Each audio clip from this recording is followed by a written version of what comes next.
Hello, okay. Good evening everyone, कैसे हैं सब लोग? अच्छे हैं? तो चलिए 2020 के सीरीज में आज 12वां दिन है, सेट नंबर 12, डे 12 का। आज 20 बेहतरीन क्वेश्चंस हम लोग करते हैं। बस एक प्रॉब्लम है कि आज मैं कमेंट का रिप्लाई नहीं कर पाऊंगा क्योंकि ये रिकॉर्डेड आपका लाइव चल रहा है, ठीक है। थोड़ा सा आप लोग देख सकते हैं राइट आइज में थोड़ा सा कुछ इन्फेक्शन हो गया। बाकी कोई भी क्लास मैं नहीं ले पाया, ऑफलाइन ऑनलाइन बहुत सारे बच्चे, क्योंकि अभी पता नहीं कब तक ये चीज़ कर पाऊंगा, ठीक है। क्योंकि चश्मा पहन करके तो थोड़ा सा ठीक भी रहता है, लेकिन अभी थोड़ा सा बहुत ज़्यादा आंसू आने लग रहा है, थोड़ा सा इन्फेक्शन हो गया है राइट आइज में। लेकिन फिर भी मैंने सोचा कि चलो आज कर देते हैं। और कल जो है सो कल मेरा शायद डॉक्टर के पास अपॉइंटमेंट है, तो कल कोई भी क्लास हम शायद नहीं ले पाएंगे। तो कल यूट्यूब वाला क्लास आपका बंद रहेगा, लेकिन मंडे से फिर आपका कंटिन्यू सिलसिलेवार ढंग से आपका चलता रहेगा, ओके, ठीक है। तो चलिए आज का 20 बेहतरीन क्वेश्चन, थोड़ा सा एनर्जी आज थोड़ा कम दिखेगा, मैनेज करिएगा, ओके। लेकिन हाँ, क्वेश्चंस एकदम कंप्लीट करवाऊंगा 20 बेहतरीन क्वेश्चंस के साथ। चलिए स्टार्ट करते हैं। मैं गौरव गिराज आप लोग के सामने में लाइव प्लेटफॉर्म एजुकेशन सेंटर से। तो सबसे पहला क्वेश्चन आपके सामने, जिसमें कि 2 क्वेश्चन पूछे जाएंगे। कितने क्वेश्चन? 2 क्वेश्चन पूछे जाएंगे। तो ध्यान से देखिएगा क्या कह रहा है कि टोटल 60 छात्रों में 12 छात्र, देखो इसको कहते हैं वेन डायग्राम का पजल। एक बार और भी मैंने शायद डे 12 आज है, पिछले शायद आप 5वां हो या 8वां हो, नहीं पता मुझे कौन से डे में मैंने पढ़ाया था, लेकिन ये वाला पजल मैं पहले करवा चुका हूं। इसको बनाने का सबसे बेहतरीन टेक्निक है कि ढूंढिए कि कौन कौन साथ में है। कह रहा 12 छात्र केवल बीजगणित, छोड़ दीजिए इसको। 13 छात्र केवल ज्यामिति, छोड़ दीजिए।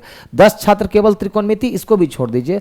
अब 5 छात्र दोनों बीज गणित और त्रिकोणमिति पसंद करते हैं। पहले देख लीजिए कौन कौन साथ रहने वाले, एक बार पहले फाइंड आउट कर लीजिए, ठीक है। 8 केवल भौतिक विज्ञान पसंद करते हैं। अब 5 दोनों भौतिक शास्त्र और ज्यामिति पसंद करते हैं, और शेष सभी छात्र दोनों बीज गणित और भौतिक शास्त्र पसंद करते हैं। साथ में कौन कौन है? बीज गणित और त्रिकोणमिति। मान लो कि ये बीज गणित है और इसके साथ कौन रहने वाला है? त्रिकोणमिति।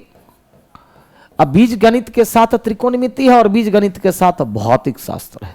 बीज गणित के शास्त्र जो साथ में उसी को ना साथ कीजिएगा। देखिए तो दोनों बीज गणित और त्रिकोणमिति, बीज गणित और त्रिकोणमिति। उसके बाद बीज गणित और भौतिक शास्त्र, दोनों भौतिक शास्त्र और ज्यामिति, और भौतिक शास्त्र के साथ ज्यामिति हो जाएगा। डन। अब देखो आप डाटा को आप फीड करेंगे, आराम से डाटा फीड होगा। तो 60 में से 12 छात्र केवल बीज गणित, तो 12 छात्र केवल बीज गणित में चला जाएगा। देखो बनाने का सबसे बेहतरीन, कुछ लोग क्या करते हैं चारों डायग्राम में पहले ही बना लेते हैं। पहले क्यों बनाएंगे आप? जो साथ में है उसी को साथ में रखिएगा ना।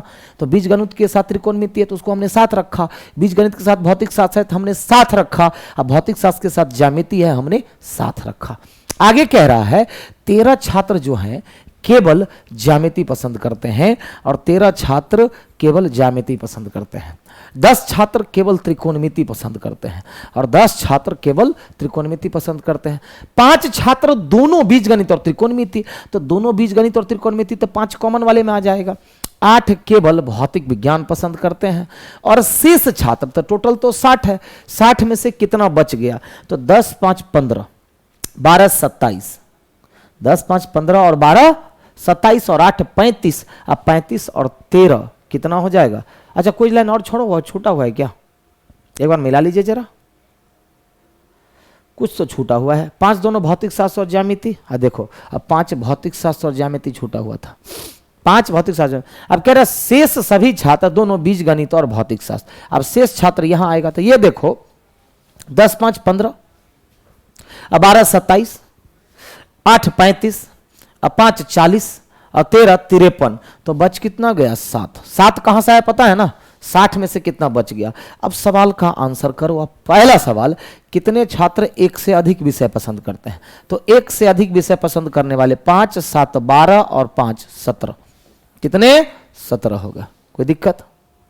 अगला सवाल देखिएगा, बीज गणित पसंद करने वाले छात्रों और ज्यामिति पसंद करने वाले छात्रों का अनुपात, मतलब बीज गणित का ज्यामिति के साथ। तो बीज गणित वाले कितने हो गए? तो 7 5 12 12 24, और ज्यामिति वाले कितने हो गए? 18।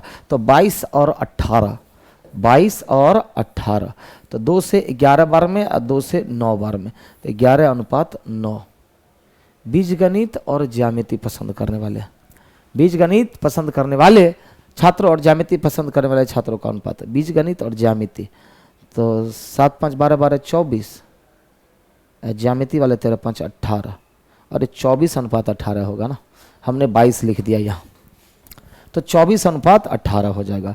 24:18, 6 से 4 बार में, 6 से 3 बार में, 4:3, ऑप्शन से बी नंबर। कोई दिक्कत? क्लियर है? चलें अगला क्वेश्चन पे।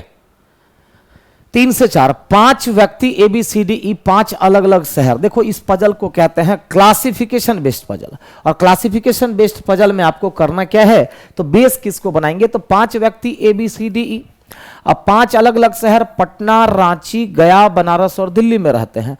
वजन के मामले में सभी अलग अलग स्थान पर आते हैं, तो इसको कहते हैं रैंकिंग वाला पजल। रैंकिंग बेस्ड पजल में आप किसको बेस बनाएंगे, रैंक को बेस बनाएंगे। तो ये हो गया पहला रैंक वाला, सबसे ज्यादा वजन वाला, ये दूसरा, ये तीसरा, ये चौथा और ये पांचवा। क्लियर? ये पांचवा। अब यहां से आपको पता करना है कि कौन सा व्यक्ति का वजन सबसे ज्यादा, ये हो गया सबसे ज्यादा वजन वाला, ये सबसे कम वजन वाला, ठीक है, वो पता करना है, और कौन से शहर से। पहला लाइन पढ़ो क्या कहता है। ए दिल्ली में रहता है और वजन में उससे 2 लोग अधिक वजन के हैं। अब वजन में उससे 2 लोग अधिक वजन के हैं, ए हो गया, और ये कहां रहेगा, दिल्ली में रहेगा। ए दिल्ली में रहता है और 2 लोग उससे वजन में अधिक हैं। सी का वजन सबसे कम है, लेकिन वह पटना या गया में नहीं रहता है। अब सी का वजन सबसे कम है, लेकिन यह पटना में नहीं रहता है और गया में नहीं रहता है, मतलब पटना या गया यहां नहीं होगा। बनारस में रहने वाला केवल ई से वजन में कम है। अब बनारस में रहने वाला केवल ई से वजन में कम है, यानी कि बाकी से अधिक है, तो यह हो जाएगा बनारस में रहने वाला। अब बनारस में रहने वाला केवल ई से वजन में कम है, मतलब बाकी से ज्यादा वजन का है, तो बनारस में रहने वाला केवल ई से वजन में कम है। अब बी पटना में रहता है। अब बताओ बी पटना कहां होगा, एक ही जगह खाली है बी, और ये कहां से, तो पटना से है। कहां से है, पटना से है। अब बताइए एक व्यक्ति बच कौन गया, ए बी सी डी बच गया है। अब गया यहां नहीं होगा, क्लियरली आप देख सकते हैं, तो गया आपका यहां हो जाएगा।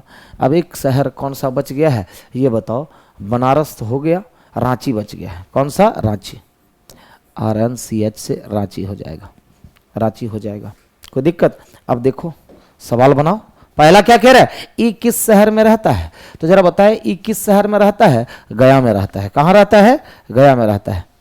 ई किस शहर में रहता है, तो गया में रहता है। दूसरा, बनारस में रहने वाला व्यक्ति और जो दूसरा सबसे छोटा व्यक्ति है उसके मध्य में कौन आता है, तो बनारस और दूसरा सबसे छोटा व्यक्ति के मध्य में कौन आता है, बनारस और दूसरा सबसे छोटा व्यक्ति, तो बनारस और दूसरा सबसे छोटा व्यक्ति के बीच में कौन रहता है, ए। दिल्ली मत आंसर कर दीजिएगा, ए आंसर होगा। दिल्ली जगह का नाम हुआ, कौन आता है, ठीक है। कमेंट का रिप्लाई मैं नहीं कर पाऊंगा, सॉरी इसके लिए, ठीक है।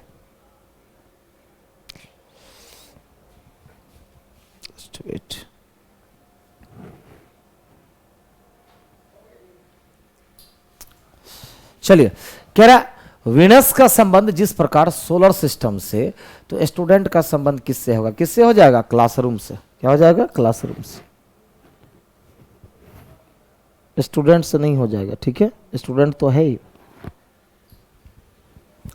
अगला सवाल देखो, ये सवाल बहुत अच्छा है। FTSQ और V को कोड किया जा रहा है 02110। तो बताइए KLVAD को क्या कोड किया जाएगा। बहुत घुमाने वाला क्वेश्चन है ये, बहुत घुमाने वाला। देखो f का प्लेस वैल्यू कितना 6, तो इसको हम 06 लिख सकते हैं कि नहीं, 2 डिजिट में। इसको हम लोग 20 लिख सकते हैं, इसको 19 लिख सकते हैं, इसको 17 लिख सकते हैं, इसको 02 लिख सकते हैं। सब का किया क्या है, तो सब का इकाई अंक लिखा है। क्या लिखा है, यूनिट, मतलब ये पहला लेटर सबका लिखा है। देखो 0 2 1 1 0 लिख दिया ना। तो हमको भी क्या करना है, तो यहाँ पर ये 11 हो गया, 12 हो गया, 22 हो गया, 01 और 04। तो लिखना क्या है ये बताओ जल्दी से फटाफट। 1 लिखना है, 1 लिखना है, 2 लिखना है, 0 लिखना है और 0 लिखना है। मतलब 1 1 2 0 0। देखिए तो 11 और 200 ऑप्शन से डी। 6 नहीं लिखना है, 0 नहीं लिखना है, मतलब यूनिट प्लेस नहीं लिखना है, क्या सेकंड टेंस प्लेस लिखना है। कौन सा टेंस प्लेस? दहाई अंक लिखा गया। क्या है? दहाई अंक लिखा गया है, दहाई अंक लिखा गया है। कोई दिक्कत? क्या लिखा गया है? दहाई अंक लिखा गया। क्लियर है? अगला सवाल 7 नंबर। एक खेल के मैदान पर विशाल, रवि, राजीव, विकास और पिंटो उत्तर की ओर मुख करके बताए गए क्रम के अनुसार खड़े हैं। तो कितने लोग हो गए? विशाल, रवि, राजीव, विकास और पिंटो उत्तर की ओर। चलिए क्यों ना हम लोग एक एक्स्ट्रा पेज ले लेते हैं।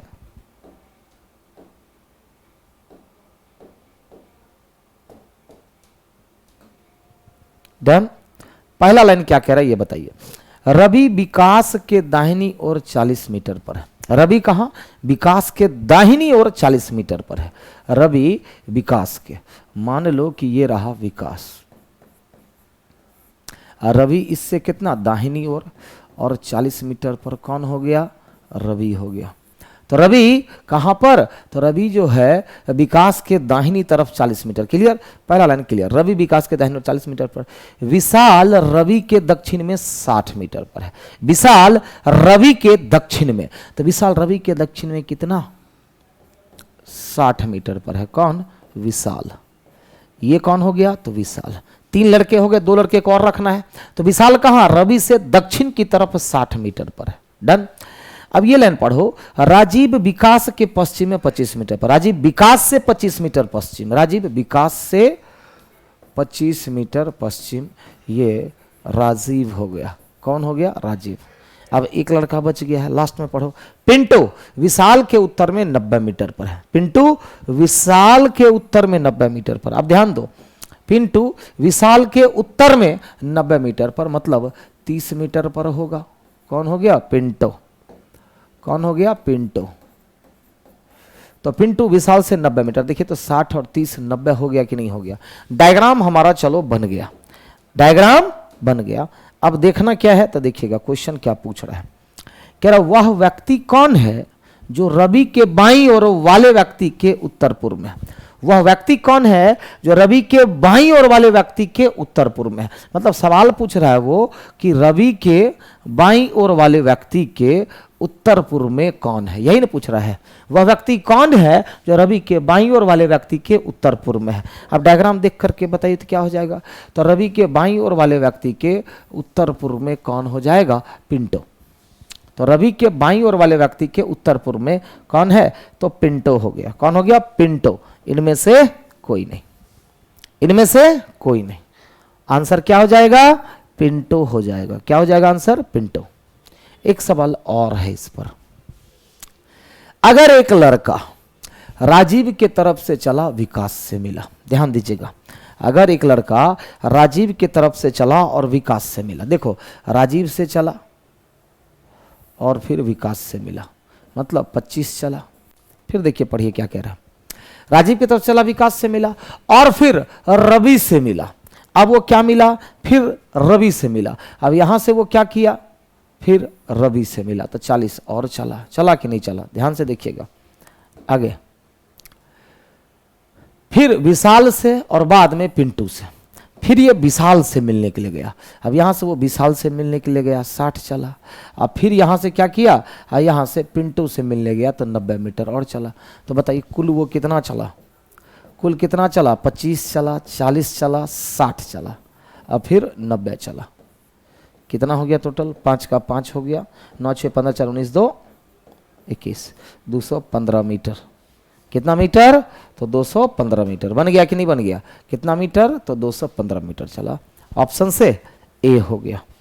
कोई दिक्कत? क्लियर ना? अगला सवाल। 3:35 पर जब भी एंगल पूछे कुछ मत करो, 60h - 11m, जो भी इसका अंतर आए उसका सीधा आधा कर देना, बन जाएगा। मतलब घंटे को h का वैल्यू कितना हो जाएगा? 3, और m का वैल्यू कितना हो जाएगा 35। तो 60 को 3 से गुना तो 180 हो जाएगा, माइनस 11 को 35 से गुना तो 3 5 5 3 8, 11 से गुना हो गया, डिवाइडेड बाय 2। अब अंतर निकाल लो कितना होगा, माइनस का मतलब अंतर होता है, ध्यान में रखना। 385 में से 85 में से 80 मतलब 0.5, और 300 में से 100 मतलब 205 का आधा 102.5 डिग्री। ऑप्शन से सी नंबर क्या हो जाएगा, ऑप्शन से सी नंबर हो जाएगा। ठीक है, थोड़ी आज एनर्जी कम दिख रही होगी, पता है मुझे। ठीक है, क्या करें, आंख बहुत जल रहा है। क्लियर, चलिए फिर कह रहे 3 से 4 के मध्य वह कौन सा समय होगा जब घड़ी की दोनों सुइयां मिलकर 100 डिग्री का कोण बनाएगी।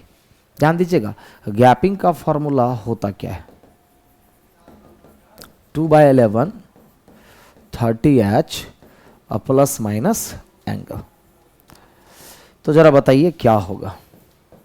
तो 2/11 30, h का वैल्यू कितना हो जाएगा, 3 हो जाएगा, तो 30 या 90 हो जाएगा। अब माइनस 100 तो होगा नहीं, तो क्या करेंगे हम लोग, तो 2/11 90 प्लस 100 करेंगे, ये आपका आंसर होगा। मतलब 2/11 मल्टीप्लाइड बाय 190, 380/11। ये क्या निकला, मिनट निकला। तो जरा बताएं समय कितना होगा। तो 3 बज करके इसको तोड़ दीजिए, 11 से 3 बार में 33, 5 50, 4 से 44, 6/11, 3 34, 6/11, ऑप्शन से भी। यहाँ पर 6/11 है, ठीक है, छोटा है। क्लियर,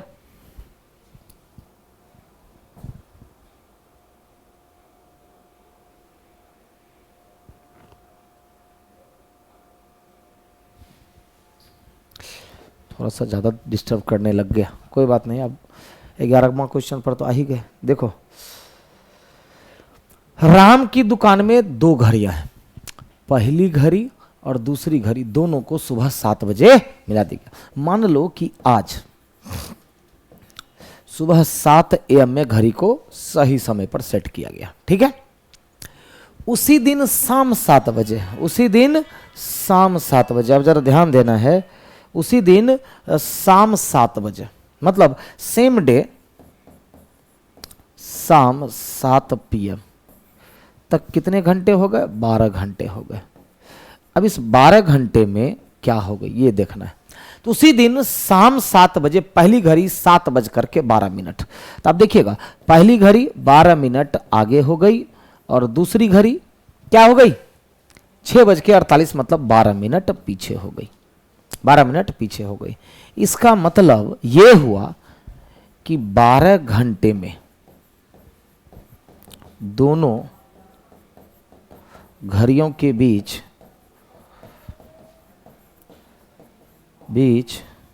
का अंतर कितना होगा। फिर से समझो जरा, ये क्वेश्चन को थोड़ा अच्छे से समझना। कुछ नहीं है, सुबह 7 बजे दोनों घड़ी को मिला दिया गया। शाम को 7 बजे मतलब 12 घंटे के बाद जब घड़ी को देखा गया तो एक घड़ी 12 मिनट आगे हो गई और एक घड़ी 12 मिनट पीछे हो गई।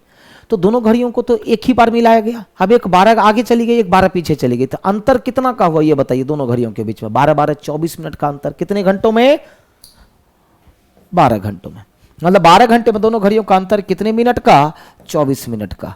अब देखिए सवाल क्या पूछ रहा है, पेन चेंज कर लेता हूं। अब सवाल पूछ रहा है तो अगले दिन शाम को 4 बजे दोनों घड़ियों के समय के बीच का अंतर क्या होगा।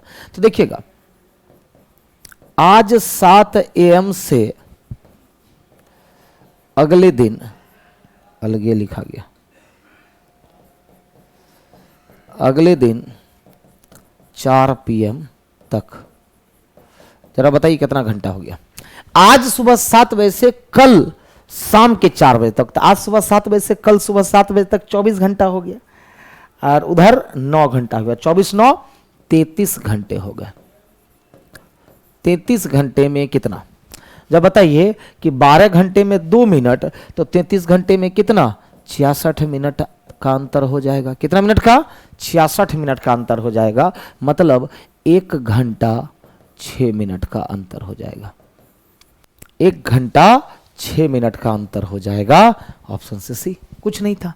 जब घड़ी की दोनों घड़ी मिल करके 12 घंटे में 24, मतलब हर घंटे में 2 मिनट, हर घंटे में 2 मिनट, तो 33 घंटे हुए। आज सुबह 7 बजे जब मिलाया गया, कल शाम के 4 बजे तक घड़ी कितना अंतर बनाई होगी, तो 66 मिनट का अंतर बना ली, 1 घंटा 6 मिनट का।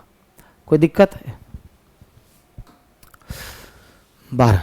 आर्यन ने 1990 के लिए कैलेंडर लिया तथा उसी से उसने वर्ष के दिनों की जानकारी प्राप्त की। क्या वह कैलेंडर किसी वर्ष के लिए पुनः प्रयोग में लाया जा सकता है? तो देखो 1990 को आप क्या कहिएगा, 1990 को कहिएगा 1989 प्लस 1, कहिएगा कि नहीं कहिएगा? इसका मतलब इसको आप कहिएगा जनरल ईयर प्लस 1, ये जनरल के ठीक बाद का ईयर है। और ऐसे वर्ष 11 वर्ष में रिपीट करता है, रिपीट करता है। तो बताइए इसका आंसर क्या हो जाएगा?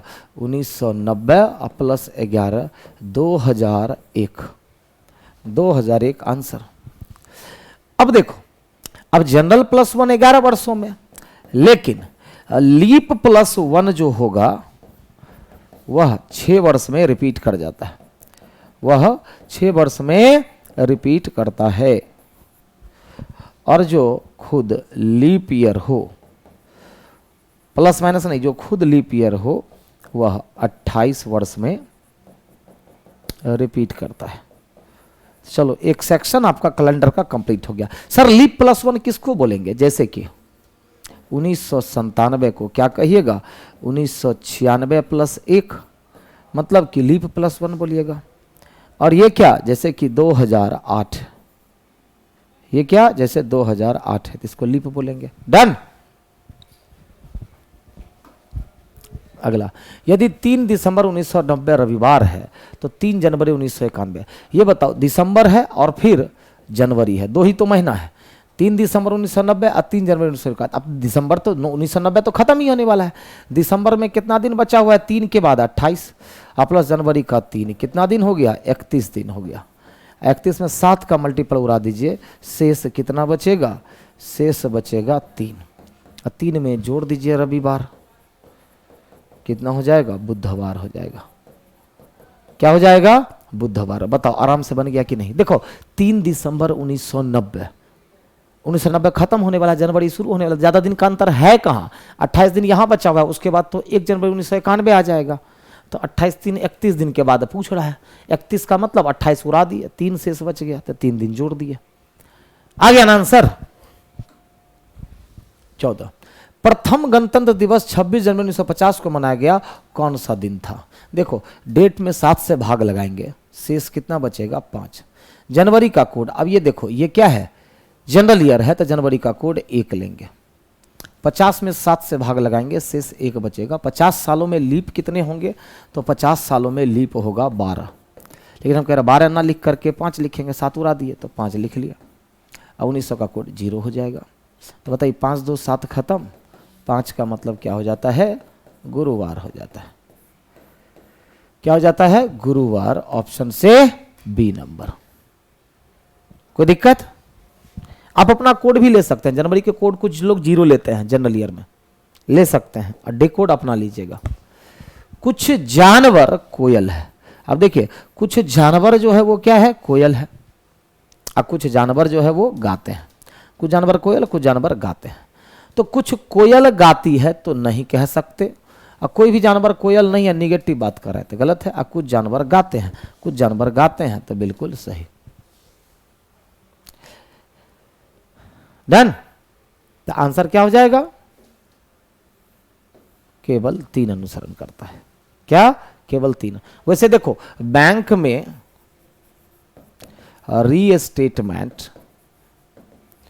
रीस्टेटमेंट गलत माना जाता है, गलत माना जाता है, लेकिन रेलवे सही करती है इसको।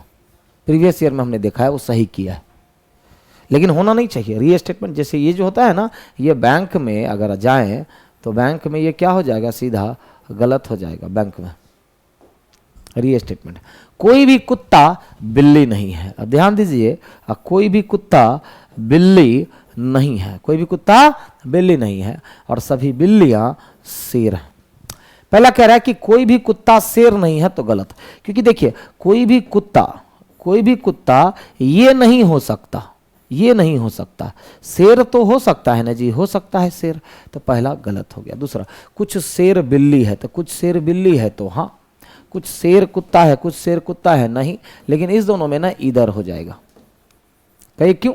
सब्जेक्ट ऑब्जेक्ट सेम है, दोनों गलत है, एक पॉजिटिव है एक निगेटिव है, और कुछ के साथ कोई नहीं है तो इधर हो जाएगा। अब कोई भी हाथी कुत्ता नहीं, अब देखो हाथी कहीं है ही नहीं तो गलत हो गया। तो क्या कहिएगा आप? केवल एक या तीन में से कोई एक तथा दो अनुसरण करता है, ऑप्शन में से सी जाना होगा, ऑप्शन में से सी जाना होगा। कोई दिक्कत है? नहीं ना? 17 नंबर में 7 को ये, 5 को ये, 3 को ये, तो 13 को क्या लिखा जाएगा? 13 को क्या लिखा जाएगा? इसको कहते हैं कॉमन कोडिंग का क्वेश्चन। क्या कहते हैं? कॉमन कोडिंग का क्वेश्चन। डन, ये कॉमन कोडिंग का क्वेश्चन है। देख देख करके सिर्फ ये कर दो, THIR। देखो TH का कोड यहीं से ले लो, 2 और 1 हो जाएगा। अब T का 2 है तो T का 2 यहां पर हो जाएगा। IR का कोड कहां से ले सकते हैं आप? तो I का कोड क्या सेकंड लेटर है तो 4 हो जाएगा, और R थर्ड लेटर तो 9 हो जाएगा। E का कोड क्या ले सकते हैं? तो 5, और N का कोड 6 हो जाएगा। मतलब 21, 49, 25, 56, 21, 49, 25, 56 ऑप्शन से ए हो जाएगा। क्या हो जाएगा? ए हो जाएगा। क्लियर? 18, आर पी के पिता का भतीजा है। आर कौन है? तो पी के पिता का भतीजा है, मतलब चचेरा भाई है। आर कौन? पी के पिता का भतीजा है। पी एस का चचेरा भाई है। अब पी एस का चचेरा भाई है, लेकिन एस आर का भाई नहीं है, मतलब एस बहन है। इंडिकेट करना चाह रहा है कि पी एस का चचेरा भाई है, लेकिन आर का वो भाई नहीं है। तो एस आर से किस प्रकार संबंधित है? तो सवाल पूछ दिया क्या कि एस आर से किस प्रकार संबंधित है? तो बहन संबंधित है। ऑप्शन भी उसी तरह से सेट करके दिया। कभी पिता माता तो हो नहीं सकता है, सेम जनरेशन के लोग हैं, तो चाची मामी तो हो नहीं सकती है, आंसर बहन हो जाएगी। क्लियर है?